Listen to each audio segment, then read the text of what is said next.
This is Unemployed Jeff. Conversations about identity, uncertainty, and what's left when work has kind of fallen away.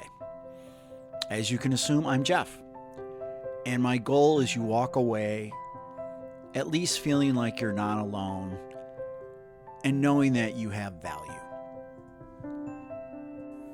Who is this for? This is for people who are unemployed, underemployed, burned out, or quietly questioning their career identity. Heavy stuff. But it's also, I just want people to know you're not alone. It's for people who are tired of being told to reframe everything as an opportunity.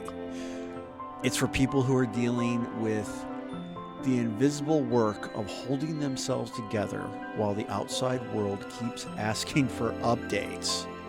Sometimes it'll just be talking. Sometimes I'll have conversations with other people who've been through this, not because they figured it out, but because they lived through the in-between, or people who are currently living in the in-between. If you're listening to this and thinking, oh, someone finally said it out loud, then this is for you. And I don't know where the podcast is going to go yet. And honestly, that to me feels pretty appropriate. What I do know is that I'm going to show up honestly. I'm not going to rush the story. And I'm not going to pretend this part of life doesn't matter. If you're here, thank you. And if you're in the middle of your own reset, you're not behind, you're not broken, and you're not doing this wrong. I'm glad you're here.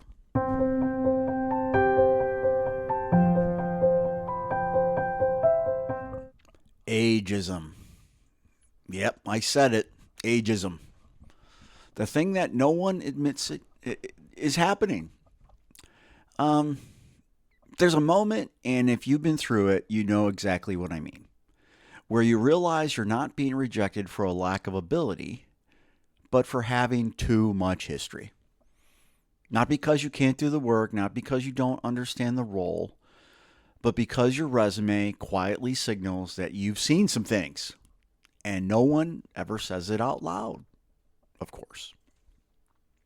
What the data quietly says. And I do think that this is a place where little data does help. And it's not to prove a point, but to calm the self-doubt.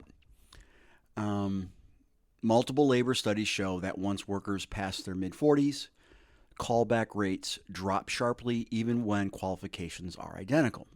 So in short, same resume, same experience, different birth year. And then another stat that kind of sticks with me is older job seekers tend to remain unemployed significantly longer than younger ones. And it's not because they're less capable, but because employers become more risk adverse with the subject of age. Experience used to signal reliability, but now it's often interpreted as cost, inflexibility, or threat, even when none of that is true. So the shift isn't personal, but it definitely feels personal.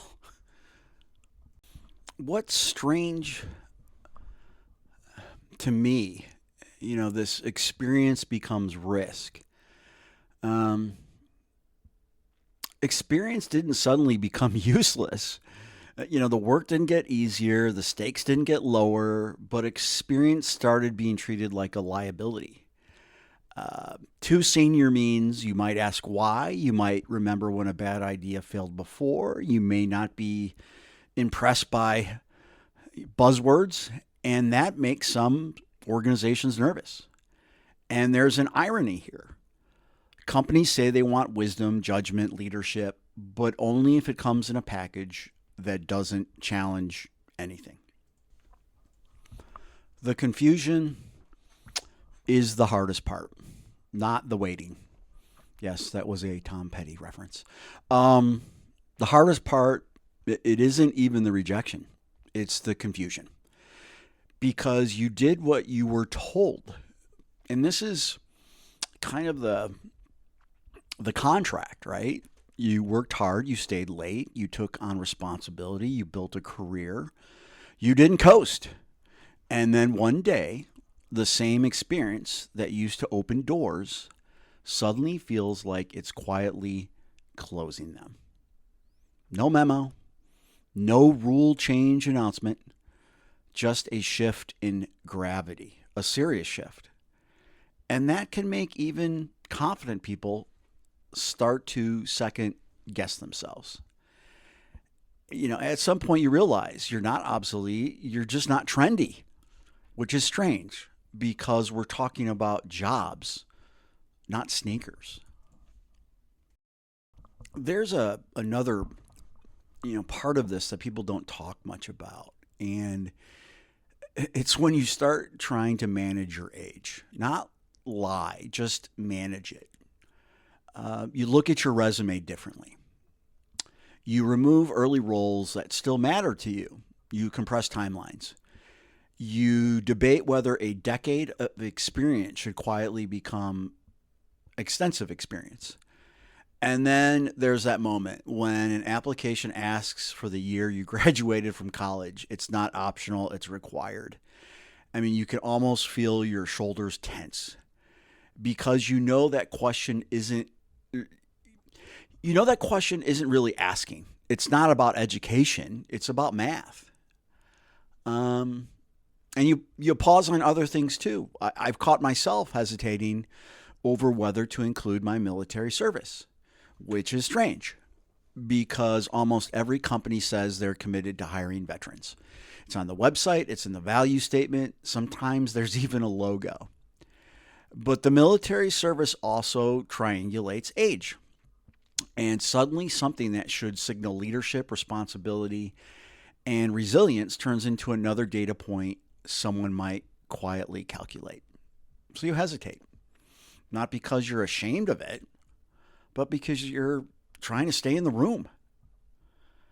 And there's a quiet exhaustion that comes from this, from constantly editing yourself. Not for relevance, but for palatability. You're not trying to look younger because you want to be younger. You're doing it because you don't want to be dismissed before the conversation even starts. And that's a strange position to be in after a lifetime of showing up honestly. At some point, you realize you're not just tailoring your resume, you're playing resume Jenga, removing pieces and hoping the whole thing doesn't collapse. I mean, if you found yourself doing this, hiding dates, pausing over details, wondering what version of yourself is safest to present, that's not insecurity. That's adaptation. It's what people do when the rules are unclear and the stakes are high.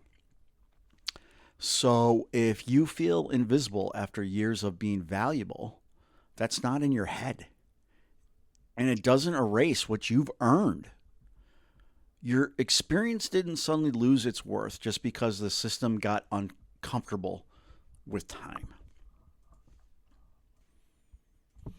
What ageism actually does.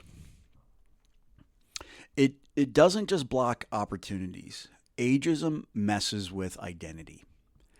You start wondering, should I hide dates? Should I downplay experience? Should I pretend I don't know things I clearly know?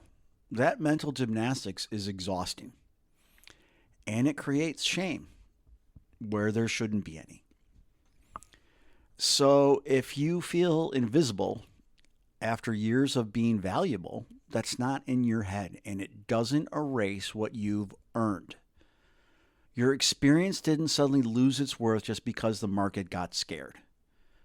If you're in that quiet space right now where you know you still have something to offer, but the system seems unsure what to do with you, you're not alone, and you're not finished.